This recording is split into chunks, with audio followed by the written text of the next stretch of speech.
The time has come to unite the world under one nation. An 8-bit nation. A neon green nation. The CoCo Nation. The CoCo Nation Show. Coming soon.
The CoCo Nation Show is an unscripted, live, and interactive broadcast. Anything can and will happen. The views and opinions expressed by members of the panel and the live audience are their own, and not necessarily those of the CoCo Nation Show, its sponsors, affiliates, or subsidiaries. Open minds are encouraged, and a sense of humor is recommended. Thank you for being a part of the CoCo Nation.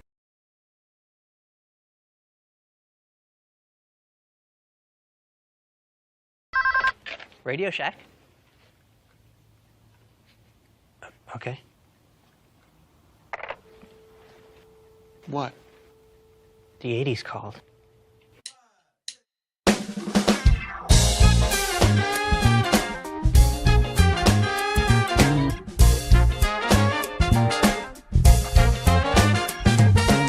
Welcome to the CoCo Nation, the world's first live and interactive talk show featuring the Tandy color computer and its hardware cousins.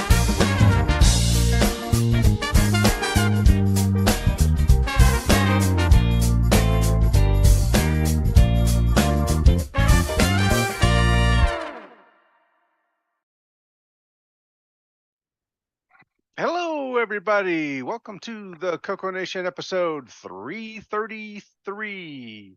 We're halfway to hell. Some people say we've been there all along. Oh, we have a lot of special guests on the panel today. Thank you. Let's see who we have. Let's see. Oh, I need to push this button over here so everyone can follow my order, my lead. All right. First up, we got Mark Overhoser.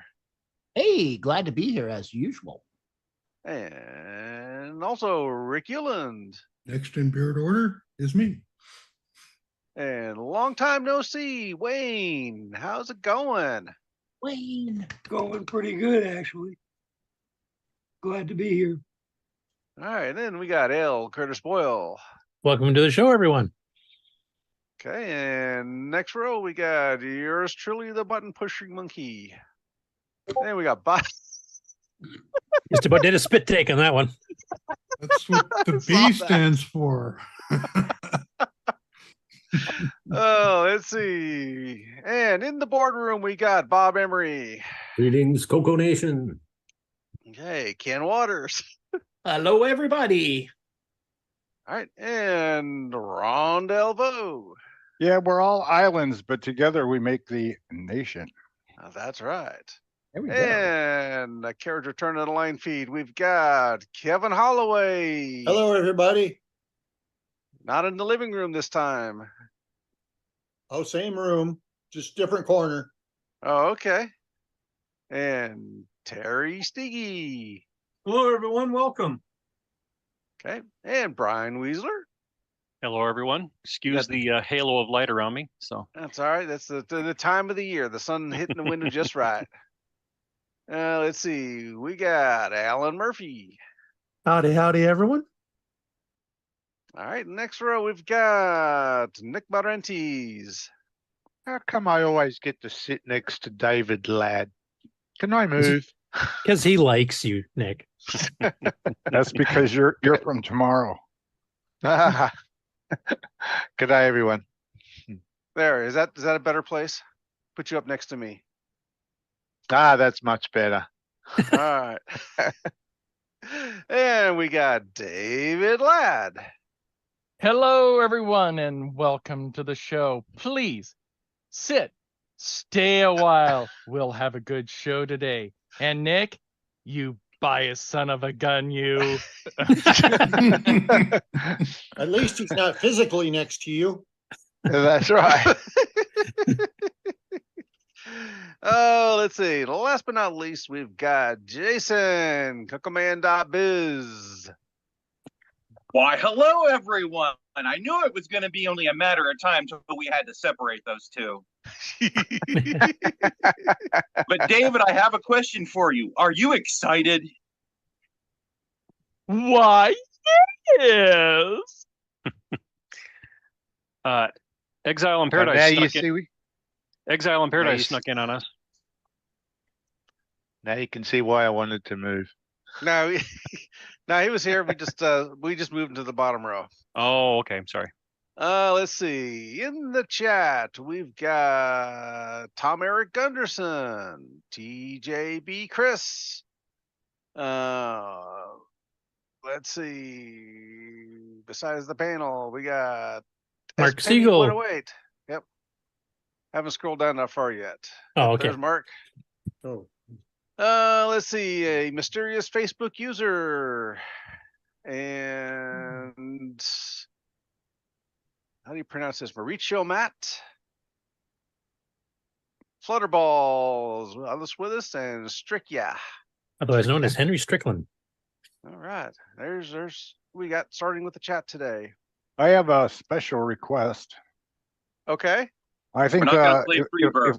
if we could just for a second go to Terry Steggy and take a look at that Black Beauty and that Ron's garage picture he's got currently. Oh, you can't see it because of the. Okay, I got to move group. everyone over. There we go. Now we can see the Black Beauty. Ta-da! All right. Very nice. And that reminds me, I didn't make any co-hosts. So What? excuse me while I take care of a little bit You're here. going to dock your pay 10% this week. Push them buttons. Yep, lots of buttons. That's one less chicken McNugget for Mark. That's like a pay cut in this situation. We're reimbursing him for meals? When did that happen? No, we're just not going to let him have one more nugget. I don't even have any nuggets today.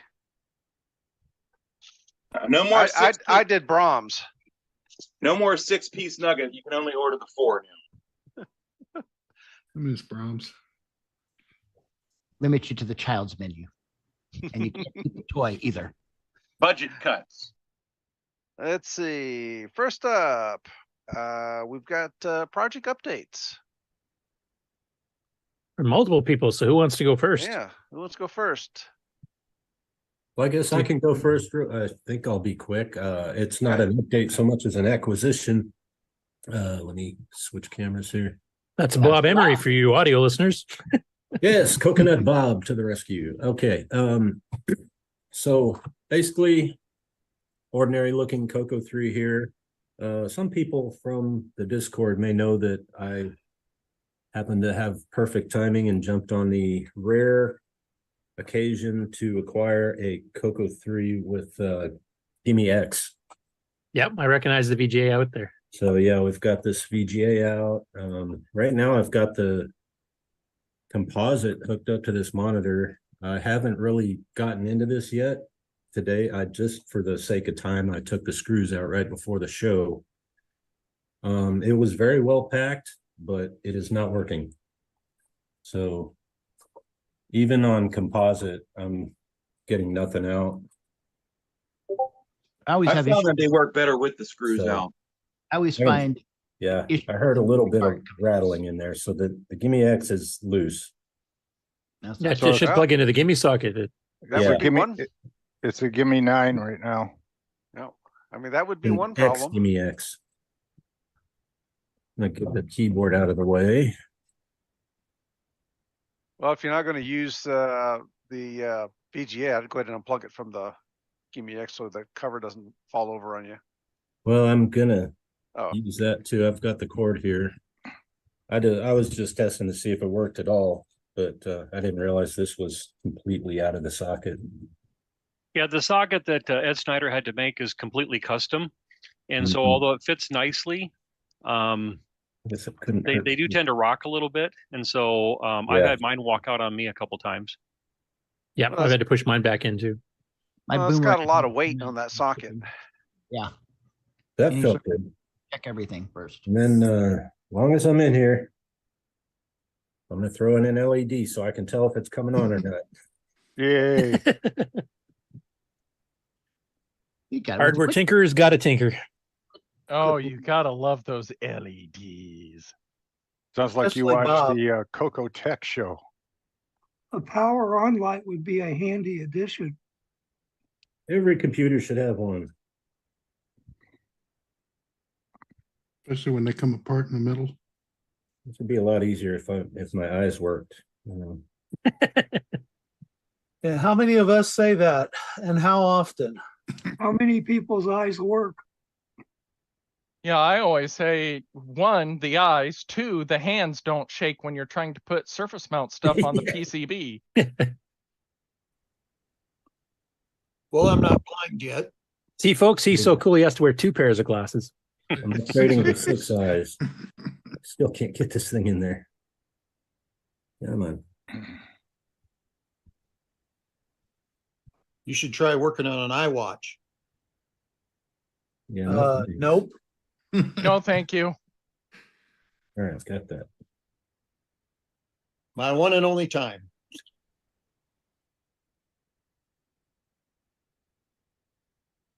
Is that the Sears catalog under that PC? Something like that. I think it's a Cosmopolitan. Oh. Oh, it's Vogue. Don't get hot sitting there. One issue? Wow. I mean, it's a solid surface. All right, let's see. It's a bit smaller than Computer Shopper used to be. Nice blue light. Yep. Still no composite. I did hear a relay click. Oh, there we go. Ta-da! It was good. Did that one come with a 2 meg or an 8 meg? As I understand it, this is 8 megabytes. Yep. Yeah, it does take a little bit of time to fire up. Oh, I can't wait to see you format a 6 megabyte RAM drive. Just make sure you download EOU Give Me X version so it at least does it at 3 megahertz. And then I'm going to use it to flip a bunch of P mode 4 pages. You can put an entire movie in there. So, Star Wars ASCII. No, Star Wars video. I mean, John Linville did one. Did he do the full movie or did he do 20, 30 minutes? I can't remember on the IDE. Oh, yeah, that's right. I remember seeing that. With sound and graphics. So it was, full blown movie. So this computer would be considered not only classic, but ultra rare because of the upgrades. Yeah, well, until the chips become plentiful again for the Gimme X and the CoCo VGA for that matter, same chip, they're still going to be rare, unfortunately. But there was two batches of these were done. So I think there's probably about between 20 to 40. I can't remember the exact size of the batches, but 20 to 40 are actually out there. I've got one. Would you say that they're as common as a MM1? Less common. There was a few hundred M1s made. As he's working on that, I'll do a little public service announcement. And if anybody's ever looking at selling another one of their Gimme X's, Terry Steen has called dibs on the next one that's available. But he's been Yeah, and passionately I'd give him looking for some one. preference too over just a random person getting it because he actually is a developer, and I think he would use it for developing new stuff for the Gimme X, which would be Well, awesome. I tell you what, guys, I am actually probably not going to take full advantage of this. I felt the opportunity to get my hands on one for a little while. I'll probably use it for a few months, maybe make a video or two, and I will probably pass this on to Terry. Okay. I'm not here to hog it or put it in a closet or anything like that. I don't know. Once you run Nitrous 9 at 3 megahertz, it gets kind of addictive. Yeah, I bet. I'm theoretically still on the list for one if they ever get, produced again, but. Well, the chip did come out. I think I can't remember what the quantity was. So 14,000 were made and they were sold out within a day or two from the manufacturer. But it was the first time since COVID started they've actually been available at all. And I think the price is quite a bit higher than it used to be. So that might be another reason for the delay, even if the chips come out if they cost 3 times as much. The monitor doesn't recognize the cable being plugged in, but it does like it's working fine. So we know Color Fog X is coming now. Yeah. Right. Yeah, when Ed did his video on this, it was kind of fun. He had 5 different devices hooked up. Yeah, he's to got it? 5 outputs in that sucker. He's got S video, he's got composite, he's got RF, he's got VGA, and what's the one I'm missing? Or did I get a 5? RCA? Did you say RCA? For like TV? Well, RF is TV, RF, composite, okay, yep. S video, Mm-hmm. VGA. VGA. What's the 5th one? There's a 5th one. RGB, the regular RGB. Right, analog RGB, right. Yep. Yeah, because he was driving all 5 at once. Yep. One change you will notice, though, is that you no longer have to worry about composite versus RGB. Everything is RGB. Whether you're on RF or composite, doesn't matter. It's still RGB color set. So you always select RGB. I will tell you that, Bob. Nice. So it's consistent, at least. And there are a few things that I should be able to do, like, I don't know, like Coronis Rift or things like that benefit from it already. Yep. Rescue and Fractals is probably the most optimized because the 639 version already runs pretty quick compared to the original, but you combine that with the Gimme X and it looks like a real flight sim. Nice. But yeah, I'm excited to have this working anyway. I don't really have anything to demo on it. It did come with an older SDC also. Oh, he might have some of the demos on there then, because he had some graphic demos like using the 256 color modes and. There's no SD card. Oh. Well, I guess you'll have to get one and download it, and you can demo it next week. There was an AT&T SIM card, but I don't think that'll. Don't you Run it own one, an run it SDC? two. Hey, Run it Bob, three. I Hey. do have a copy of that Gimme X software I can send to you.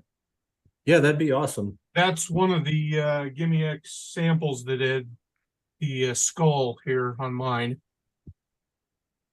Also, Gary Becker's actively working on the Gimme X firmware, and he just did a release, I think, in May of this year that he put up on the Discord, so you can grab that too.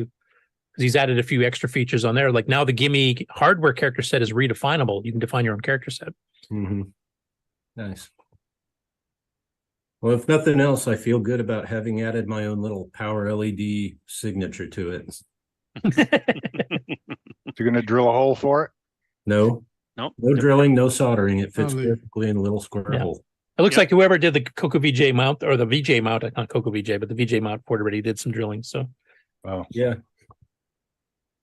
Let me switch this camera to that. Yeah, when I got mine, I actually spoke to Ed ahead of time. I had a CoCo 3 that was having a bit of an issue. I thought it was either processor or memory. I wasn't able to narrow it down, and he was going to socket it for me anyway. And so I sent it to him, and I had him go ahead and mount the Yep. VGA ports and Me everything too. on it. And he did a really nice job. because my drilling skills are only unparalleled by my soldering skills. In other words, they're both terrible. So I got him to do it. Yeah, as I understand it, this was done by Ed also. Yeah, he did a nice job. It looks pretty nice. Yeah. And Yeah, if you want to highlight it there, Mark, or LED, you can't even Okay. see it like there, but you have to show the back Yeah. again there. We couldn't quite see it. oh, yeah, that's a natural hole for it. Yep. Yeah, how did the people who made the CoCo know to put LED holes in the top? Right. They had the You got those two foresight. button switches for switching the different modes, like composite modes and or artifacting modes and all that kind of stuff. Yeah, is there like a user manual for this? Yep, there is. And you have to get all the updates that Gary's been doing since too. Mm-hmm. Is there any programs on that SDC in one of the 16? No, he said he got no card with it at all. He's just got Yeah, the but No, SDC you don't itself. need you don't need a ROM card. banks. Run it one, run it two, run it three. Oh, you mean the ROMs? Yeah, Yeah. that's what I'm The talking flash about. RAMs. It's in Sorry, there. I thought you were talking about disk images. No, Someone could have got tricky. Just basic on at one. Okay. Camera. Yeah, that's for backwards compatibility for some of the things that don't work with SDC extensions. keep going. And I think, depending how late it is, he might have a Good idea. Dragon DOS or something in there, because that was another one they put on for Dragon users. You can't adjust the screen to get 640 by 480. On There that might be LG. there might be an aspect ratio setting in there somewhere. Right. The flat panel monitor game. There Yeah. is. Oh, it does have that. Yay. Yay. It's CoCo compatible. It looks like a human. Look at that. That's great. So let's try the rest of them. Run at 2. Is that the right format? Like run space at, maybe. I'm not sure. UL error. No? Actually, once you switch it over, Oh. I think you can't get back out of it, can you? I Right, don't know if right. that's Oh, reset Go there. back that's to- right. Yeah, turn it off and that's- on again. That's what it is. You have to wait a little while for the RAM. Nick's had that problem too with the projector.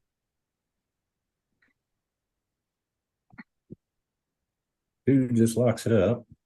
Nothing there. Yeah.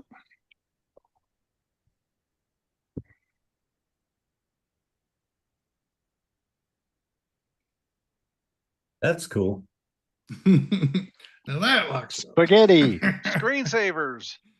Hey, Yes. It's likely not to have any more on there, I'll bet. modern art mode. No, they didn't do it. Anything. I believe Dragon DOS sits in slot 7. Okay, try it. Come on, Dragon. Ooh. Got a border. Tried to do something.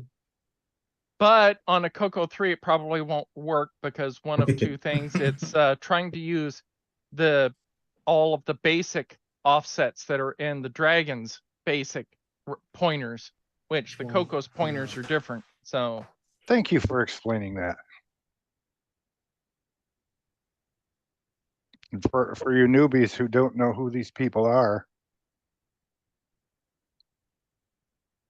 the Three Musketeers. Yeah.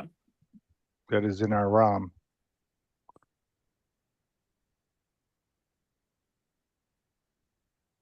Cool. But yeah, there's multiple demos you can run off that. There's using a lot of the extended graphics mode, the extended palettes.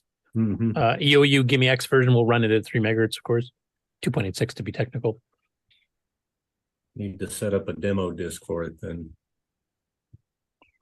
yeah, one of the things I did with my SDC is I took the standard disk basic and I patched it for 6 milliseconds and double-sided operation. Kind of like an ADOS, huh? Well, no, ADOS supports it naturally, but disk basic, I always want drive 2 to be the backside of drive 0 and drive 3 to be the backside of drive 1. Right, Curtis? Trying to insert an SD card back. Sorry, I missed that, David. I was actually typing back to Kieran here. So what was that? He was talking about backsides and floppy drives. Only for No, you, so the Nick. same old. Okay. So no, I was talking about the patches to the standard disk basic so that you could have drive 2 as the backside of drive 0 and drive 3 as the backside of drive 1. Yeah, it's just 2 and pokes 6 you do in millisecond. it's 2 pokes you do if you're in all RAM mode. Even works on a CoCo 1 and 2. Yeah, but I was talking about patching it and then putting it in another slot. in Oh, the so it's permanent SDC. like that. Yeah, that's a good idea.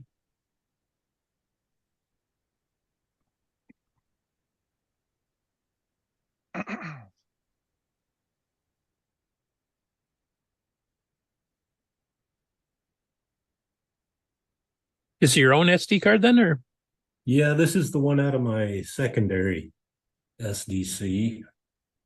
This one, for some reason, doesn't launch into the SDC Explorer on reset, but it does it from a power up.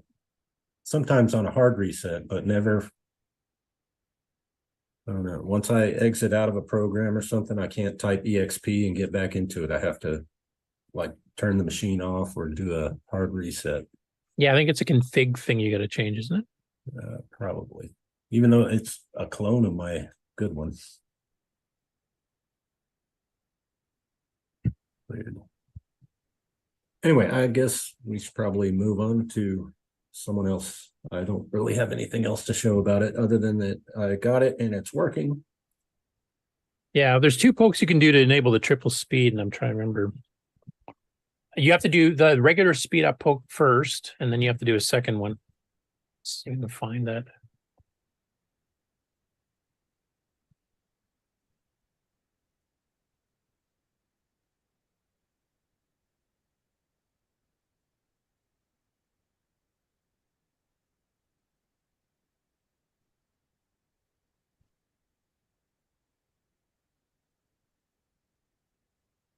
Ah, yeah, found it if you want to try that.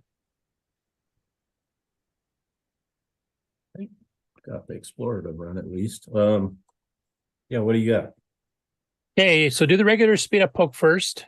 So poke and H FF9D comma, pick a number. Yeah, that one, that works. And then poke the same location, but do ampersand A5. For the value? Yeah. A5. Yeah. And if that is the correct directions, then that should kick it right into 3 megahertz. So how can we test that? Cursor should be blinking much faster. Yeah, disco cursor's working pretty good. A disco cursor. He can't mix decimal and hex, can he? Yep.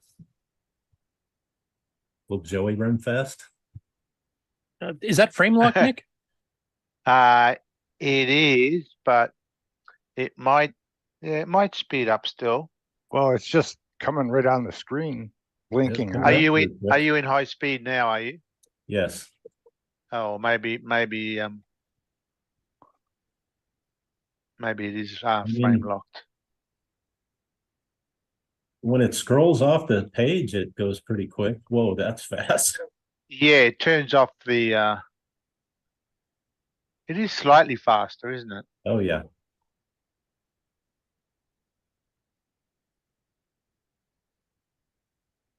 Yeah, if you take an unframe lock game, even a CoCo 3 game for that matter, it should run a fair bit faster with that poke. Except some of the games will do the poke itself, and yeah, that might slow it down again. Yeah, if you do that poke and then it does another regular high speed poke, it will drop it back down.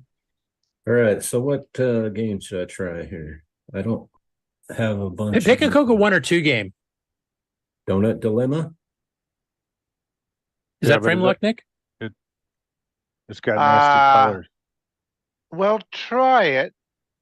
The way the frame locking works is it just syncs to the VSync, the yeah. one Which I means if it's use. running really fast, it just sits there and waits until the VSync and then runs again. How about Gunstar? Yeah, for the next VSync. So if my software takes normally, 2 frames to process, then it'll wait for a VSync. But if you're extra clock speed, you might finish the game in 1 frame before it waits for a VSync. So it may speed up. It locks. Yeah, the problem with CoCo 3 games is VSync. because of the way he set up the 2 different pokes on the same location to do it. If a CoCo 3 game, and most CoCo 3 games do this, do the regular high-speed poke, it'll throttle it back down to 1.78 once you execute it. So it kind of overrides whatever you do with command line. Unless you have a basic game in CoCo 3 game you want to try. Basic. I could probably run color fog. I don't know. Yeah, try that. You know how fast that normally runs. You can see. I'm not super proficient at mounting disk images on here. How do I go up a level or back to the root? Oh, drive 0, comma, quote, / quote, I think. Like that? No. No. Or what is it? We're spoiled. We use STC. I just use Nitrous 9, so I don't worry about any of Explorer this all the basic time. crap. No. What have you got in drive 1? Do 1. Oh, it's A called fog. There you go. Okay. Now, does your color fog use a high speed poke? It CoCo 3 does. high speed poke? Yeah. Jim Gary says dir quote double dot double quote quote. Oh, double dot quote. Okay. I think that would just show you the directory above rather than moving there, but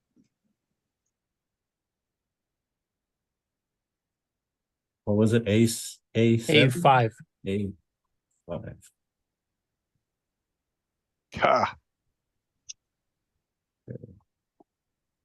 The thing is, if your program does the high speed poke itself, though, it's going to slow back down to double speed. We'll go back to You a might normal high speed. need to do a drive 1. Yeah, just maybe. load the program first, and just maybe if you know where you do the speed up poke, just edit it out. Yeah, that could be tricky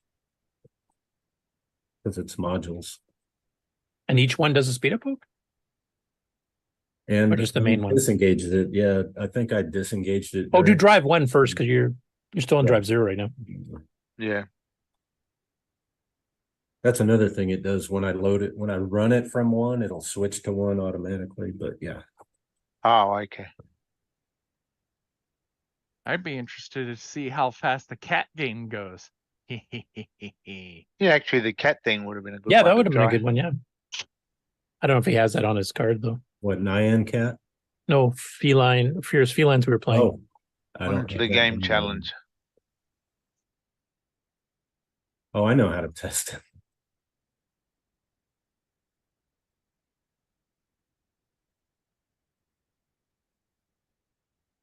Let's watch the list speed. It isn't too much faster. Yeah, it didn't look that much faster at all, actually. Or I remember, I don't run this basic that much, so. So this should be Too normal. advanced. So this is regular speed, 0.895. Looks the same. That's a little slower. Do I need to do a timer?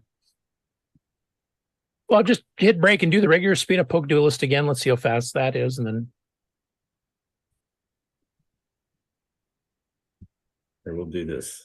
I wonder if Ed Snyder's watching. I wonder right now if we could try the slow speed poke later. I don't know. If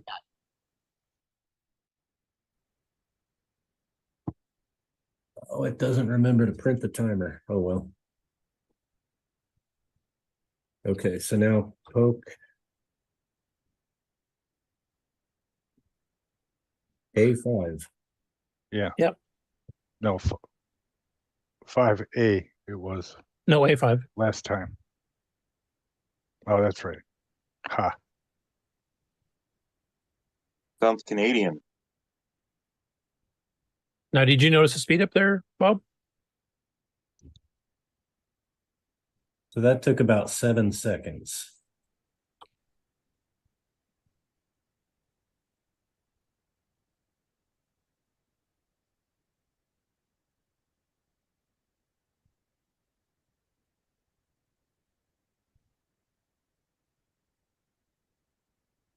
Seven seconds. That didn't make a difference. Weird. Nope. That's right out of the programming manual for it. And I know that's what we do in Nitrous 9, so I'm kind of confused why it's not working. Maybe it's something to do with basic. I don't know. Could be OHS syndrome. But if you do it at home and not online, it'll work. Yeah. Make sure nobody's looking and I'm not recording. I mean, there's a small chance he's got a really old version of the firmware that didn't have that enabled yet. And you may have to flash the firmware up to a more recent one. That's possible. But that feature's been in there for quite a while. It's another thought.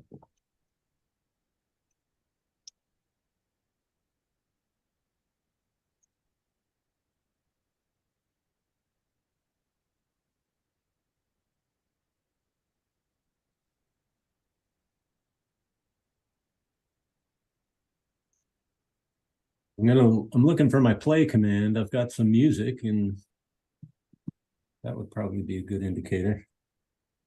Well, if you got the exact same time listing, I mean, that's pretty well showing it's not doing 3 megahertz.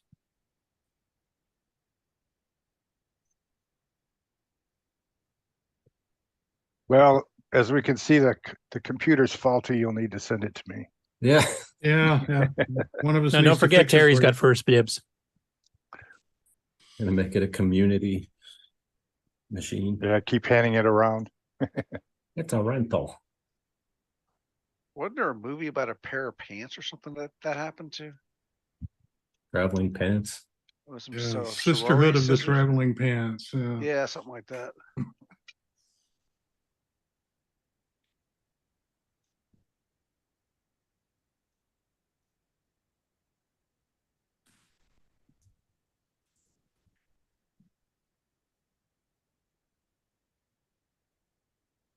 Looking for my little music routine. Don't know where I put it.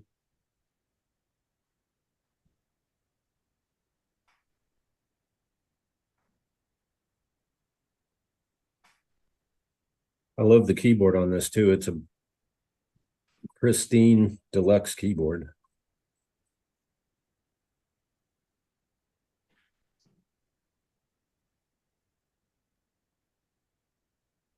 Did I drop off the stream? No. Nope. Oh, okay. We're just agreeing with you. Everybody went quiet. Yeah, We're I all can- just basking in that awesome green glow that all it needed was to be pushed back in. Yeah. Well, it's times like this, I wish there was a search function in BASIC. There is in Basic 09. Mm-hmm. All right. Let's see what happens if I just run it.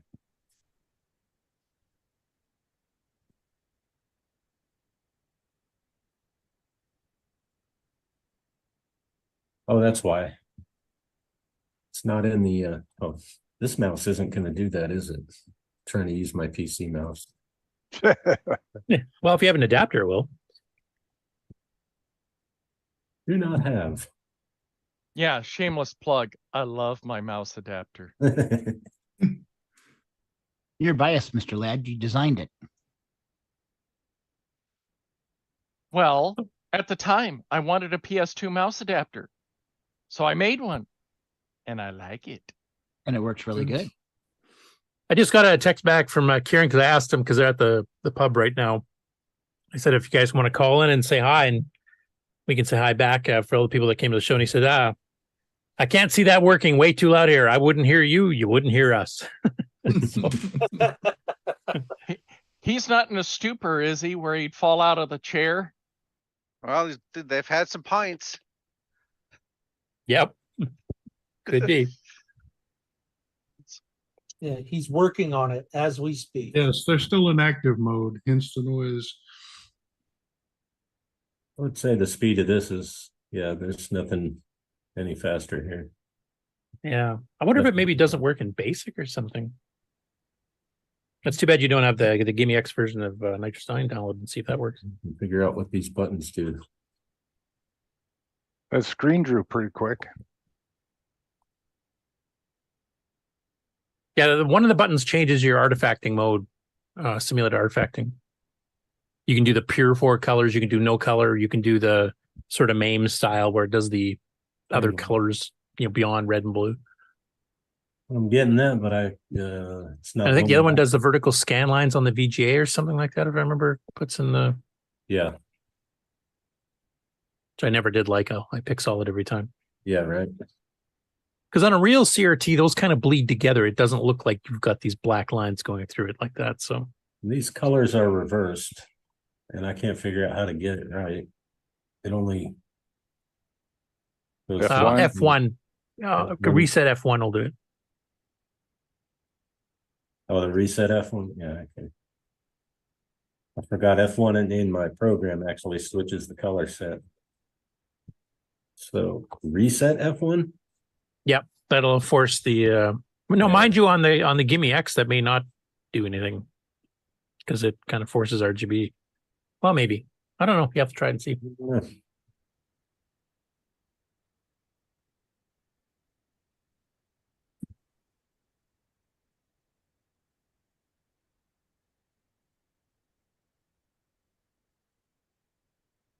Running without a stick too.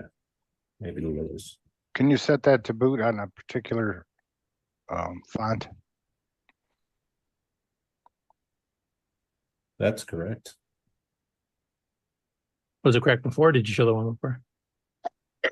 Show that one before, but let's see. Whoops.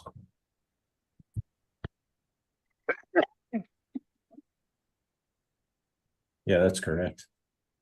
So the F1 reset did switch the color sets for P mode. Okay.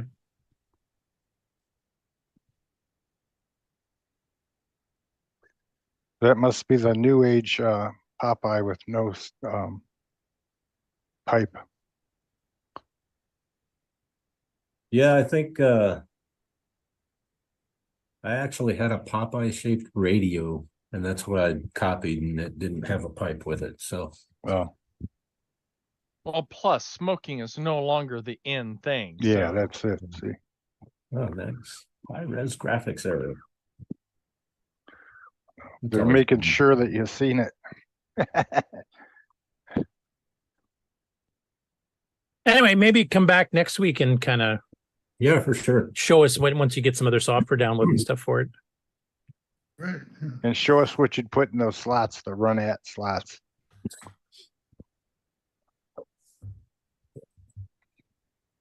Good luck with the PC. There we go. Okay. And just especially for the audio listeners, that's going to be a pretty boring segment we just did. Right. Yeah, a lot of dead space. So who else had updates? I think Rick did. Brian, obviously, and acquisitions. Anybody else? No. Okay, so which one of the two of you wants to go first? Here, I'll do Flip a this coin. one since it's really quick. Okay, go ahead, Rick. Okay. I guess public service part first. Where am I? There I am. So if you have a CoCo, it doesn't work and you haven't got an email from me, I have all of these chips that I need to pass out. So get in touch with me, Rick at computerconnect.com, or by the show or by chat or Discord or any other way you can get in touch with me so I can get you a chip and fix your card. Is this like a car recall? Kind of. I put a new firmware chip in it, and it works on all CoCos now instead of just mysteriously not working on some of them like it was doing before. So like the airbags won't go off by mistake? Exactly. It's not going to shoot your knees through your eye sockets or anything. Oh, geez. And then what's the fun in that? Well, just put your feet up on the dash when you drive. Good for that. And then good news, I'm making progress on the self-booting network card, so that's going. Other things that I found my DS69 and knew I had some pictures for it. They aren't as good as I remember. Oh, there you go. There's a shady, and then here's another shady character from the old Offnahawk days, the occasional Friday night hanging out club. That's when you had a baby beard. No, that's No, Brother that's not you. Jeremy. Yeah, that's before, right. The original guy with the beard. Oh, okay. With his Corvus network card that he was very proud of acquiring at the time. So that was good. Oh, and another public service announcement. I was catching up on Taylor and Amy and got to their oscilloscope or whatever they call it, oscilloscopy show. And so I dug behind my trusty analog scope, and dang it, I've got a blanking input. So now I'm going to have to buy a scope Trex and build it. What does it do? Not have one. It's a Vectrex for your oscilloscope. Oh. So you can play all your Vectrex games. But it's hard to use because you have to have a scope with a blanking input, and they aren't that common anymore. Dang it, I've got one. So now it's a GitHub project. I'm going to have to download the project and get all the parts, and because I've got to have this thing. I can just hear the disappointment in your voice. Yeah, I'm really just so tore up about it. You can just see me crying here. Are we going to see results this year yet? On this thing? No, this will be after the CoCo Fest. I'm sure between now and the CoCo Fest, I'm CoCo Festing. But after that, I'll have all the parts in hand by then and new toy. What do you got stacked up back there? Oh, not much. Just same I mean, old things. That's where you CoCo usually draw your goodies from. My rack of chips I've got to fill up. Oh yeah, I've got my burner here, so during the news I can get all these chips programmed. So get some good out of this show today. That's what the news is for people to catch up on things you need to do in the background. Now, do you also make ROMs, like extended color basic ROMs? I can. You can? In fact, well, that first demo that I showed you was actually the where was it? This thing. What I did was copied a disk basic ROM onto the Atmel flash RAM and stuck it in there. And it boots disk basic, kind of a useless form of disk basic since there's no actual disk hardware. But it boots it. Oh, that's interesting. I wonder if you could play with a multi-pack. HTB DOS. Boot disk basic from the CoCo board, but run the floppy controller. I got to try that just to see if we can do it. Well, as David just said, HTB DOS. Well, but the whole point is this is stupid. Why would you run this basic on a card that doesn't have any disc hardware in it? Because it's such an incredibly dumb thing to do. That's because you can do it. Yeah, I think I could poke the slots in the multi-pack so that the CTS, the No, cards, what you do is you send a computer out with that in it to a new user. Figure that one out. Eh? Yeah. Oh, the drive wire ROM. No, Yeah, but that's see, just I the- was thinking HDB DOS for drive wire, but with the Ethernet protocol stacked in it. Well, if you haven't, well, I guess Mikey's working on DriveWire for this card, and Henry Strickland has the lemma boot thing already going, which is a run at 4 from your. If SDC. if this was plugged in, you could run at 4 from this SDC and boot lemma and go into his network stuff. The videos on my website blog show that process, which is pretty cool because it just kind of pops into the game alive for Now, EOU. some of us are wondering what the gizmo is on the right. We're right. It's a multi-pack with no clothes on, right? Yeah. Oh yeah, I just pulled the multi-pack out to plug this thing in to check the boot chip work. Just a naked multi-pack. Normally you just cram the multi-pack in the side and away you go. This is the unfortunate multi-pack that it's all socketed now because everything that's in it's been blown out twice, you know. Gee. And, so it stays caseless. So you know. That's your smoky board. Yeah, if you see any chips issuing fumes, you just pop them out, pop in a new one, and away you go. Cool.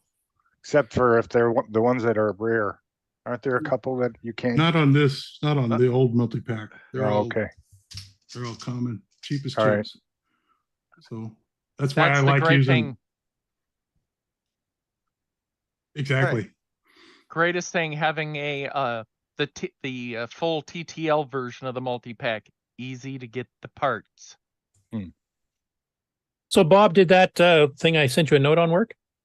Yeah, I was just typing in a reply in the chat, but I guess it'd be better to say it out loud. Yeah, I did the 5A instead of A5, and yeah, it definitely speeds up the basic listing. It's now down around 4 seconds. Yeah, I forgot the original version of the manual had a couple typos on some fairly critical pieces. That was one of them. There was one. Yeah. So let's So do it now. I was right show us. earlier.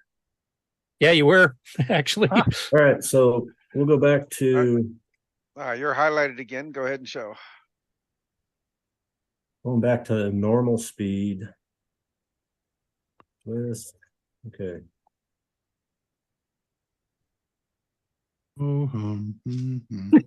Part of this is basic was sloppily written for doing text screens for 80 column, by the way. This could be sped up quite a bit, even on regular speed. A bit of rewrite of the basic routine. 15 seconds.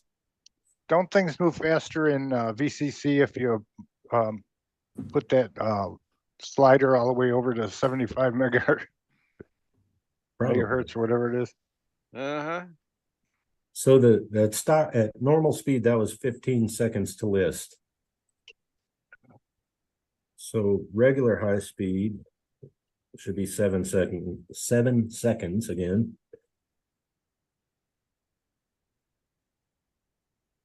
Yeah, that's faster. About 7.5, yeah. And then, and if you watch the cursor, you can even see it. This looks fast. Now it's a blur. Well, we can't see the It's a cursor. blur both Show. ways for us because we lose frames here. Right. All right. So list. 1, 2, 3, 4, 5. About 4.5 seconds.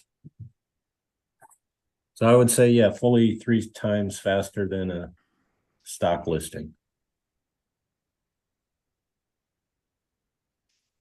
Yep. So that it does work. Like the original version of the manual, like I said, had some mistakes, and they have to update the manual with all the new stuff that's been added anyway. So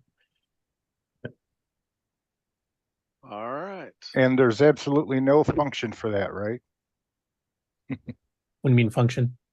I mean, that's having it scroll fast is not really something we want. Oh no, you can speed up your basic programs by that speed Yeah, I too. could- Like Fierce Felines would be a great example of that. I could modify a color fog to take advantage of that, and then it would run even. Yeah, all the smoother. graphics strong be faster. Everything's faster. I don't have a joystick here right now. It's not just the listing, it's the entire basic. Yeah. All right. Yeah. So, you know The what? entire computer. Yeah. I wonder how it would render the high color to because when you make I'm it pretty faster- sure I haven't tried it, but I'm pretty sure that SOX High Color does a lot of timer stuff based on changing the H-Sync and V-Sync. And H-Sync and V-Sync do not change. Otherwise, your screen would go bonkers. because when I'm I do imagining it probably would not. It might speed up the rendering, like it might do the calculations rendering, faster. yeah. But it won't be able to do the drawing any faster because it's still got to lock into 60 hertz and 15.75 kilohertz. Or the display, you mean? Yeah. Otherwise, you'll need a monitor that can handle, like 24 kilohertz horizontal and 90 hertz vertical or something like that.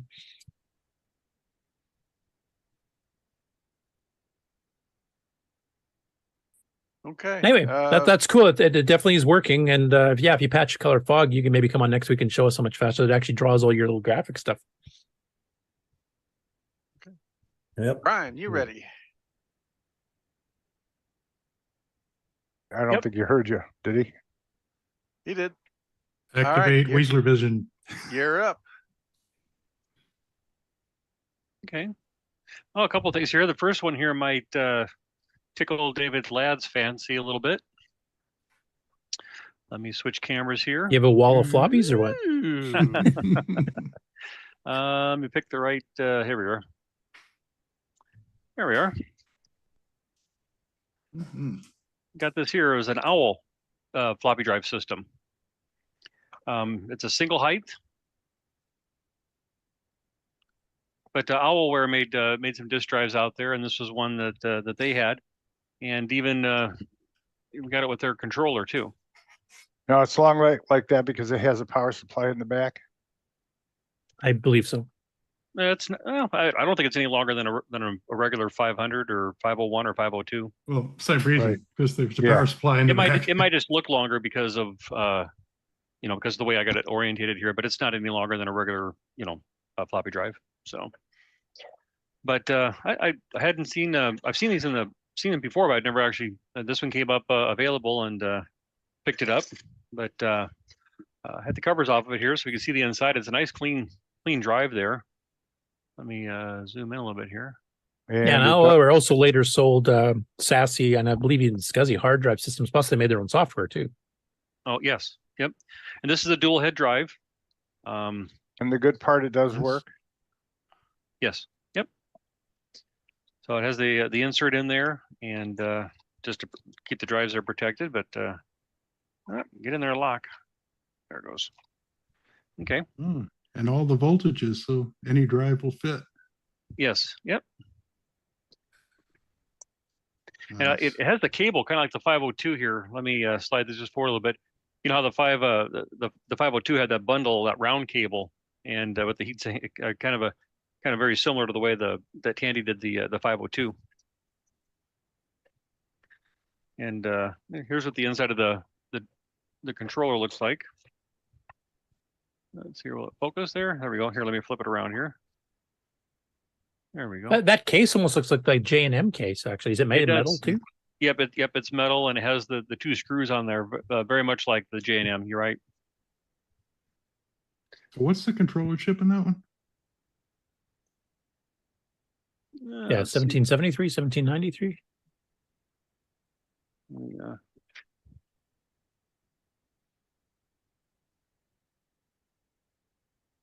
You can't read it. Sys 6591. What the hell? I think I it's didn't know what that is. Never heard of that one. I think it's Symbolics is the name of the company. SY. So they must have been an authorized second source. They made their own chip number. Yeah, and it does have a Tandy ROM in it. And what would the other empty one be for? Another ROM? You could put another ROM in here, and you may have the option. There is a switch right here, a switch jumper. So you probably, you could move the jumper to boot to a separate ROM, or you could even wire an external one if you wanted to, I suppose. Do you know if this requires 12 volts or does it only need 5? That I'm not sure about. 100%. So I acquired some Fujitsu chips for the original, the 20, 30, 26, 22s, I guess they were. Like those 88 something or others. Doesn't that say 8877s? JFD on the side? It says JFD. CoCo 3. Yep. It does say CoCo 3 there. It works on my CoCo 3, and the CoCo 3, does that put 12 volts out on the ROM? No. No, so you need a multi-pack, so then that would answer the question there then. So, and Here we go. SY6591, single 5-volt power supply. It's dated November of '86 there, so that's pretty early in the CoCo 3's lifespan. So Center Tech actually made the chip. That's cool.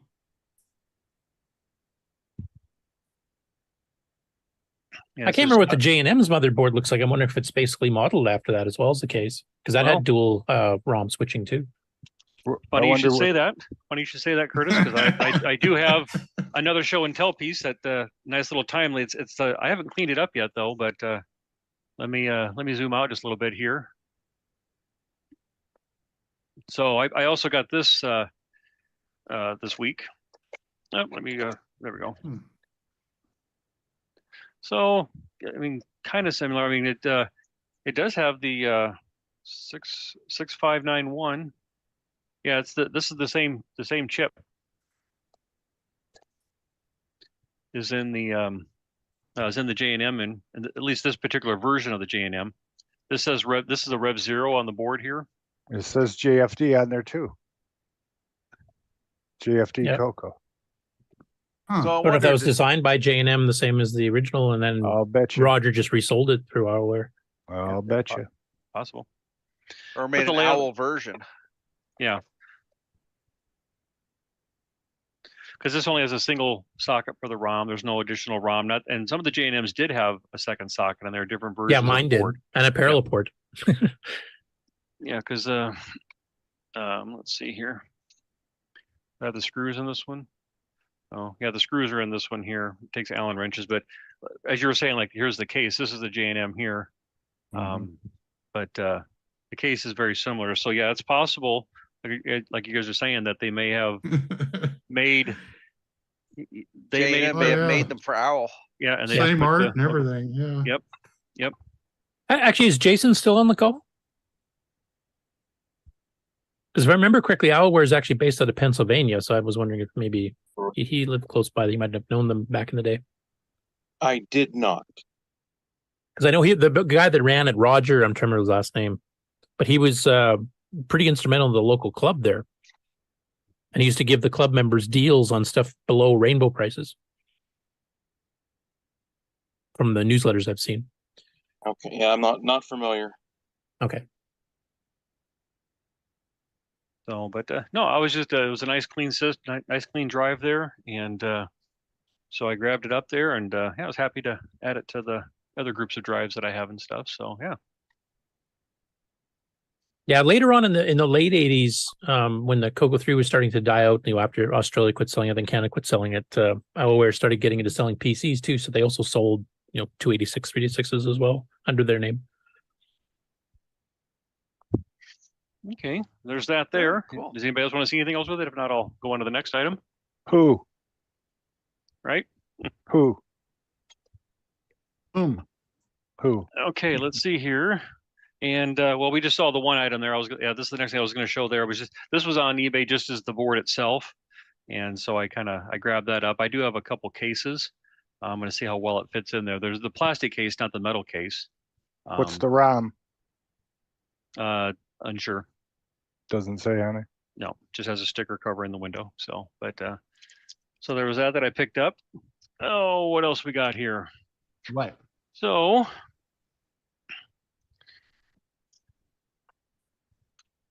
Got this here. This is the PBJ ink. They made these 512K. Let me zoom in a little bit here.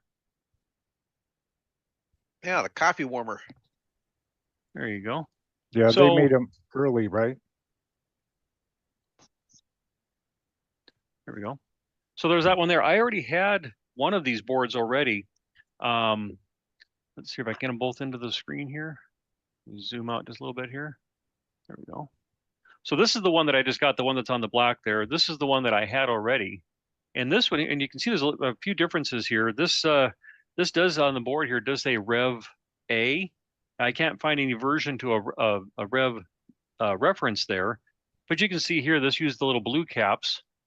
And this one here had a few resistor packs, and these yellow would be the caps for this one here. So there is a little bit of a layout difference, different size capacitors here. So I'm not sure what version of the board this is, if this was a later version, but they didn't put any reference to a version that I've been able to find, unless maybe it's underneath one of these sockets on a silk screen. And then I got is the copyright year the same on both?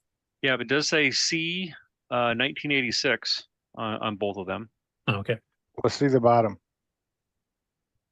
Nothing really too much there. Do they have stops on the? Yeah, they do.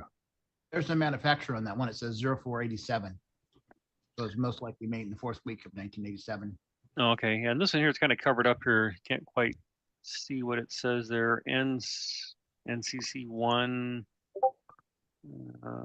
Is that a bodge wire? No, it's just some ink. It's a QC stamp. Oh, I see it now. Yeah. What's on the line above it? In here? Yeah, above the line above it. It says NCC1, and the next line down says 94V-0. Oh. Huh.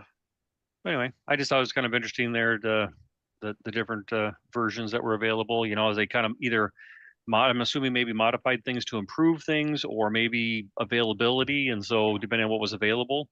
Well, hopefully they work. I haven't plugged it in yet, but like I added the suspect it resistor probably- packs to maybe they run a little cooler. Yeah. Yep. Or added pull-ups. Because this could have probably, because this is a version A here, so I would like to think that this is maybe a later version of their board. You see where it says version that you pointed to, and then the other side has a black line. What's That's the a black? that's a resistor pack. Resistor packs. Okay.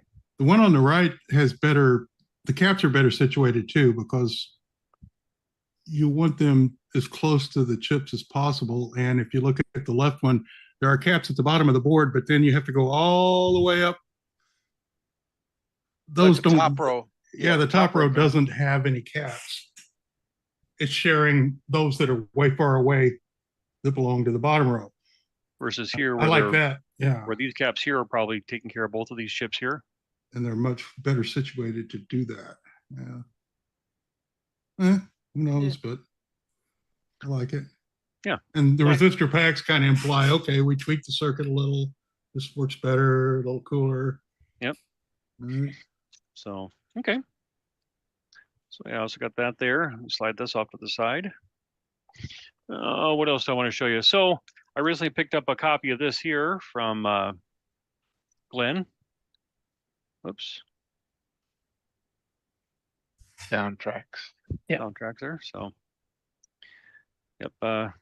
He's had these out there on eBay for a while, and him and I started chatting about this, and he gave me a little bit better price than he had out there, but I didn't have an original copy of it. I do have most of his software that was sold through Jim Davis, Sundog. Well, this was through the directly from Sundog. Yep, Sundog Systems here. So I didn't have an original copy of this. So yeah. That's actually a pretty cool program. It's up to 4 voice at once played on the keyboard, and you can record and. Okay. You can also edit sequences after you record them, and I think you can actually control the voices separately too, if I remember. Okay. CoCo 3 Would something like that use 2 meg board or 8? No, this one does not. There's one from Oblique Triad that does support 1 meg and higher. Okay. Studio Works, I think it's called. Pro. Let's see here. Then the last thing I wanted to show today here, let me just kind of rearrange here so I don't make a little sound of crashing stuff. Okay. I'm gonna go ahead and take it out of the box. It did come with the original box and the styrofoam and everything, but I won't bore you with that. So are you done buying CoCo boxes? Yeah, right. Surely you jest. Hey, is that what's with the break key? No, we'll talk There's about extra it. function keys in the bottom too. That's We'll probably talk an about it. So- HDL57 keyboard, I'm guessing. It is. Yep. That's the reason why I picked this one up. Is it did have this version of the keyboard, and what kind of caught my eye is that it does have the F1 and F2 and the F3 and F4 on the keyboard. But what kind of caught my eye, because I do have a couple of these keyboards, is here's one of them that I happen to have, and you can see here that this one here has pretty much all white keys, where this one here had gray keys with the extra keys being white. And so I thought that was kind of interesting.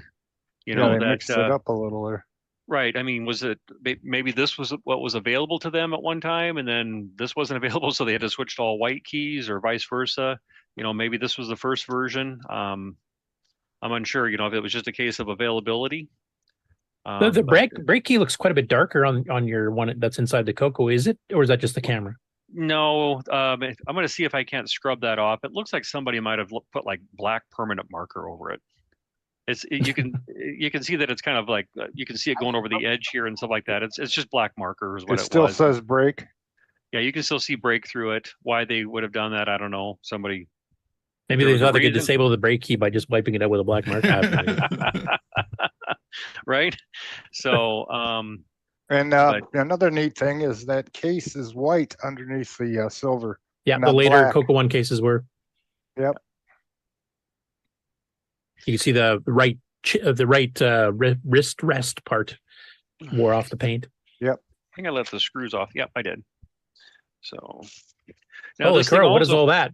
Right. Well, I didn't realize that because the pictures on the listing weren't very clear about this, but there was a composite mod that had already been done with this one here.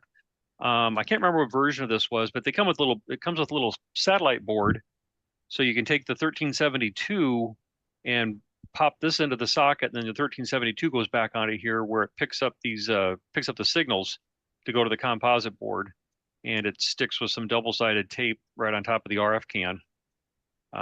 Double-sided tape's getting a little weak though.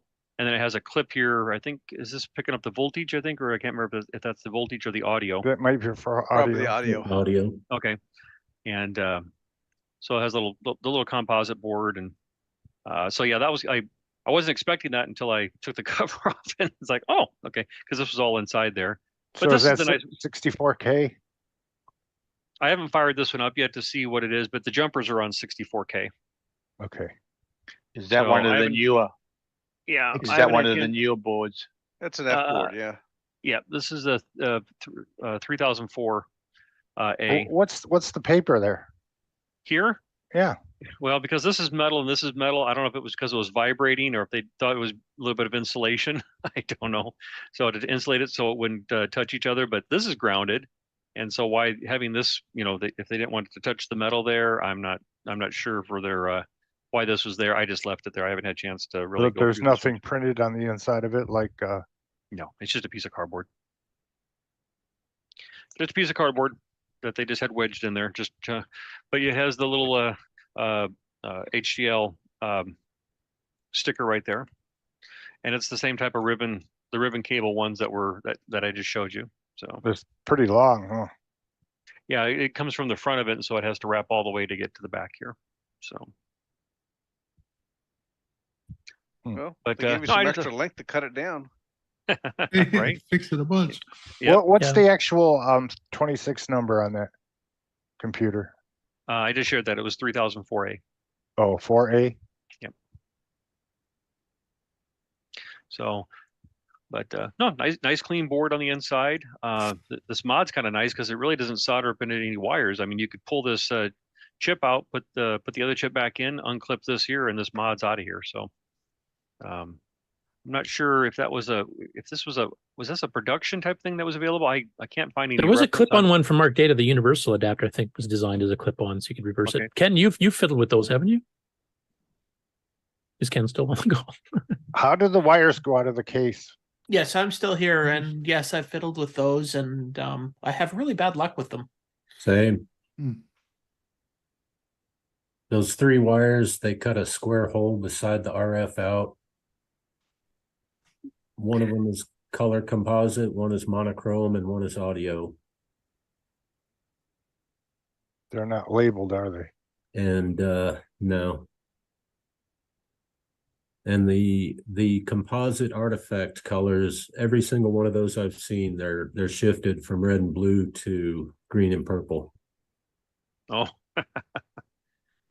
Is that because time has gone by and values have changed, or because it's a poor? I think I think they've always been that way from day one, because they affect the capacitance of the circuit. Well, you wouldn't think they'd let something like that leave incorrect. You know what I mean? Yeah. I mean, it was an aftermarket thing, so I imagine if it was sold at Tandy, they would have forced it to be right. I don't think I've ever had a problem with color shifting. It's actually getting color out of it that I always have the problem with. They always seem to stop working for me and switch everything to black and white. Wrong output? No, I don't know. Just dodgy connections usually. Yeah. But I do like these boards though, because everything is well, not everything, but most everything, all the main chips, processor and stuff like that, it's all socketed. I really like that. Yeah, and they're easy to upgrade to 64K. There's no cutting or soldering wires or anything weird like D&E and C boards. So Yeah, that has extended color basic. Yeah, and the only thing is you do have to pull the board so you can get this cover off, because the cover goes through the board, and then there's tabs that are folded underneath, so you can't just pop this off like some of them. Usually, just gotta have the right tool. My experience is you just pull it off. Oh, well, the metal tabs that are in the corners there were folded over pretty good. I tried to kind of see if I couldn't coax it along, and I figured, well, at some point in time, I'd just take the board off so I could bend the tabs back. A spring hook helps. Oh, okay, to get underneath it, and yeah, to pull the tab down more straight, then you could pop the cover off. Yeah, I could pop these here, but I couldn't quite get to the back corner from the front there. But I suppose a spring hook would, if you get at the right angle underneath there, you could probably get to it. So yeah, not a bad idea. So what is the actual board number or name? You know, is it that's an F board. F? Yeah. Yeah, otherwise known as the 285. Yeah, you can see the number right here, the 285 right here. And that's in a different spot, right, than some of the boards? Yeah. Usually you see it over here by the ROM socket. Yeah. Or the ROM cartridge. Aren't all the F boards on where that's showing right now? I thought it was just CD and E's that were under the cartridge slot there. Yeah, right. It is, yeah. Anyway. But yeah, it has the insert that's stuck on the inside right here. To fill in the border there. So yeah. It's not white, is it? Inside? No. It's just a very nice, very clean. Yeah. So there we go. Okay, dokie. Anything else? How many screws did it have? What's that? How many screws did it have? I don't know. Yeah. 7. It had 7 screws because it has the center post. All right. Yep. All right. Well, do we have anything else for project updates? And Cat, you're gonna have to get off my lap. I take it that's a no. So shall we do a commercial break and then game on results? Sounds good. Sure. Yes, do it.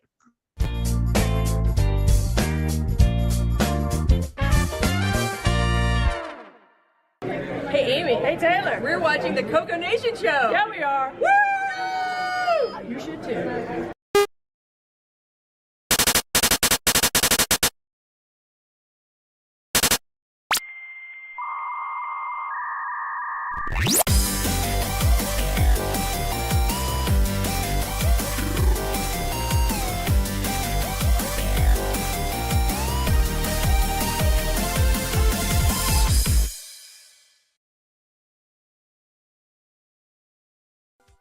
Hello everyone, it's your good buddy, your good pal Amigo, and joined by that dastardly The Brent from ARG Presents. You're watching CoCo Nation.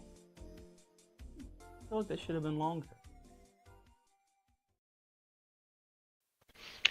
The CoCo Nation Show would like to thank the following patrons: Alex Gayer, Brendan Donahue, Brian Walsh, Brian Weasler, Kieran Anscombe, Coconut Bob, Daddy Burrito, Diego BF109, Don Barber, Eric Canales, Glenn Hewlett, Glenn Wabke, Grant Leedy, Henry Strickland, John Bodovkarshaller, Justin Larson, Ken Reichard, Kevin Holloway, Mike Rayburn, Patrick Euland, Paul Fiscarelli, Paul Shoemaker, R. Allen Murphy, Retro Tech Time, Rob Inman, Rocky Hill, Steve Batson, Terry Steege, Tom C., Tom Gunderson, Tom S., Tony C., and William A. Thing. Thank you so much, patrons.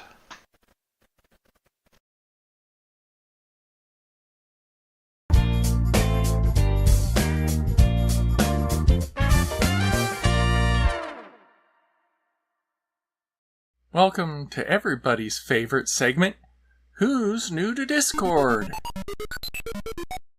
Mistress of all villainy says, "Hey everybody, my name is Stephanie. I am the creator/designer of a series of new retro computer based off the WDC65 CO2/WDC 65816 and the higher-end Motorola MC68000, MC68040, MC68060. This year, I have created a 65 CO2 pin compatible FNX 6809 FPGA processor, running at 6.29 MHz, so it could work on the F256JR, mini-itch form factor, and F256K, keyboard style, that are both compatible with the pinout of that chip. I invite everybody to go take a look. I am a hardware design engineer by trade, been doing it for ages." Morgan Donahue says, "Hello everyone. My name is Morgan. I'm into CoCo's 1 and 2 and MC10s. I help my dad Brendan on installations with CoCo VGA as well as Pikey. I also go to CoCo Fest and Tandy Assembly with my dad. My dad invited me to this channel. I like to dink with electronics as well as write programs on retro computers." The previous bios were edited for time. Thanks to Alex Gayer, Boysen, Glenside Computer Club, Paul Fiscarelli, Paul Shoemaker, Tandy Color Computer 3, and the CoCo Nation patrons for boosting the server. Please consider joining Discord and visiting the welcome section to read these bios in full and see what the community has to offer. Just go to discord.thecoconation.com. See you on Discord.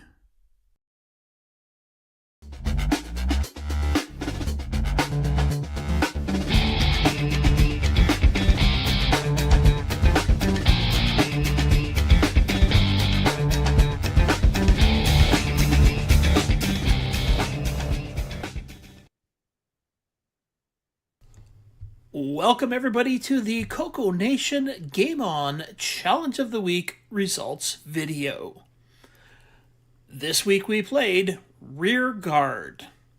We had a total of 14 players.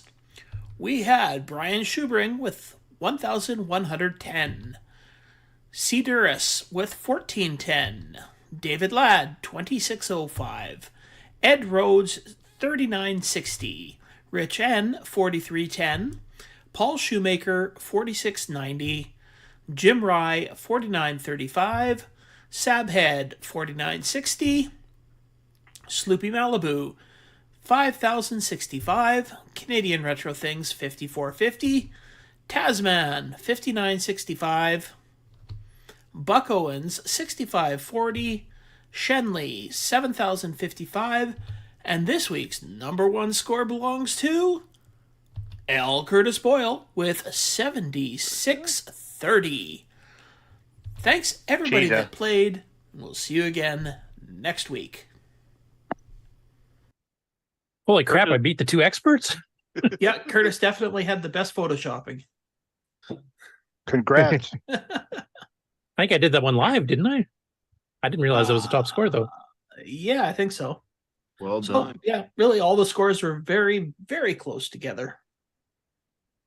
So, I'm so used to hearing those other two names at the top, I didn't think I won anything here. That's wow. And I did find one review for this game in Color Computer Magazine from October of '83. And that is right here. So basically this article goes through. The author liked the way the mountains move as three-dimensional on the bottom of the screen. The graphics used to separate the foreground and background mountain ranges are nicely done, so the foreground range appears to be moving at a faster rate. Which is, I think just the Tandy versions are the only ones that did that. Yeah, the Tears Model 1, 3, and the CoCo. Yeah. And warns you about, you lose a shot if you fire a second shot, but that can be used to your advantage. If you know you're going to miss, then you can fire and right away and make that first shot disappear. You can go down in between the mountains, and his main complaint was that it would be nice if the motion was a little smoother and easier to follow in the game, but found it very simple and enjoyable, and it's a good game with nice graphics and lots of different bad guys. The jerky motion of the graphics take a bit out of your concentration. So, and I think that's basically the same thing that I had as a complaint, is the kind of the jerky graphics. But if you played on level 2, it got rid of the mountain range at the bottom and ran a lot smoother. Yeah, I totally agree with everything there said there too. Same thing. Yeah. So yeah, basically he was just they're really pushing the limits of the CoCo on that game with the parallax scrolling mountains at the bottom. I have a funny feeling it might be more of a programming issue. Or pushing the limits of their programming ability. There we go. How's that sound? Yeah. Or on a CoCo 1, that's quite a bit. Well, no, look at Lunar Rover Patrol. Or the CoCo Towns, who's been doing his own Moon Patrol with the ground scrolling one speed, the mountains, or the city going the second. We've been covering the last few weeks here. Both of those are smoother than this. Fine. It's the programmer. He completed a game. He's ahead of me. Yeah. All right. Now, so this was the first time we actually did the cross-platform thing. So, Ken, did you try some of the other platform ones? I only tried the TRS-A Model 1 version, TRS-80 Model 1, because I couldn't find an Apple version, as I had mentioned last week on the live gaming thing. Every Apple version I downloaded was just a copy of Choplifter. Really? I found one. Oh, I never did. Every disc I downloaded either didn't work or was just a copy of Choplifter. I've downloaded from about 6 different sites. So we're even better at piracy than the Apple II people, is what you're saying. I don't know if that's a badge of honor or not. Yeah, and Sloopy, you played the Atari version. Yeah. Yes, I did. And what did you think of the Atari version, sir? It's obviously a very early game on the Atari before they really had any time to really understand the hardware, so it's quite limited. The CoCo version is definitely a little bit more fleshed out and more complete, so to speak. But I mean, it was still a fun game to play. It was still pretty decent. It has good sound. Yes. The Atari one. Yeah. Yeah, actually, I think, Nick, you pointed out, and I think I have to agree from the versions we've seen. And I should mention also, there was a C64 version announced, but as far as we can tell, it never got released. But the TRS-80 Model 1 and 3 version, I think, plays the smoothest. I think it's actually probably the best of the whole batch. What's your opinion on that, Ken? And Nick and everybody else? Yeah, well, definitely the Model 1 version ran the smoothest. However, I would say it's pretty on par with the CoCo version on level 2.